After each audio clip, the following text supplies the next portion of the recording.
से वृंदावन की ओर बढ़ेंगे सनातनियों के कदम। बाबा बागेश्वर हिंदी की एकता पदयात्रा आज से बागेश्वर धाम पीठाधीश्वर पर धर्मेंद्र कृष्ण शास्त्री के नेतृत्व में इंद्रप्रस्थ यानी दिल्ली से वृंदावन तक 10 दिनों सनातन हिंदू एकता पदयात्रा शुक्रवार सुबह 9 बजे रवाना होगी। साधु संतों द्वारा सौंपे गए धर्म ध्वज को आगे रखकर शुरू होने लगी है। शुरू होने वाली इस पदयात्रा की शुरुआत से पूर्व देश भर से दिल्ली पहुंचने वाली महामंडलेश्वर आचार्यों के आशीर्वचनों के वर्षों के बाद राष्ट्रगान, हनुमान चालीसा का पाठ और हिंदू एकता के शपथ के लिए कार्यक्रम होगा।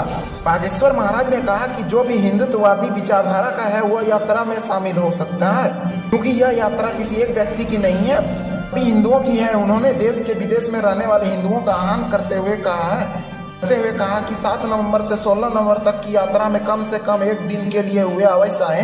राज श्री ने कहा कि विवाद नहीं, संवाद के माध्यम से वह आगे बढ़ना चाहते हैं। बागेश्वर ने कहा मुसलमानों के खिलाफ नहीं, हिंदुओं को एक करने के लिए निकल रहा है ये यात्रा। स्कूटी चला रहा था 12 साल का छात्र, बाइक ने मारी टक्कर, 20 मिनट में सड़क पर तड़पता रहा, अस्पताल में जाते ही हो गई मौत। छत्तीसगढ़ कस्बा निवासी 12 वर्षीय स्कूटी सवार छात्र जैद की बृहस्पतिवार को सड़क हादसे में मौत हो गई। छत्तीसगढ़ मेरठ मार्ग विद्यापीठ स्कूल के सामने बाइक ने सामने से स्कूटी में टक्कर मार दी। हादसे के बाद बाइक चालक मौके से भाग गया। जिला अस्पताल पहुंचने पर डॉक्टरों ने जैद को मृत घोषित कर दिया। लोगों का आरोप है कि पुलिस ने छात्र को अस्पताल ले जाने में देरी कर दी। हालांकि परिजन बिना कानूनी कार्रवाई के शव को अपने साथ ले आए। परिवार का इकलौता बेटा था। इलेक्शन 2025 पहले चरण में मिथक का चरण कर रही है। जातियों गोलीबंदी, महिलाएं बन रही है किंग मेकर। विधानसभा चुनाव 2025 में पहले चरण की रिकॉर्ड वोटिंग ने जातियों राजनीतिक दीवारों को हिला दिया है। किंग मेकर बन रही है, युवा दिख रहे हैं, नया रास्ता जानिए। क्या ये मतदान है बिहार की सियासत में बदलाव का संकेत?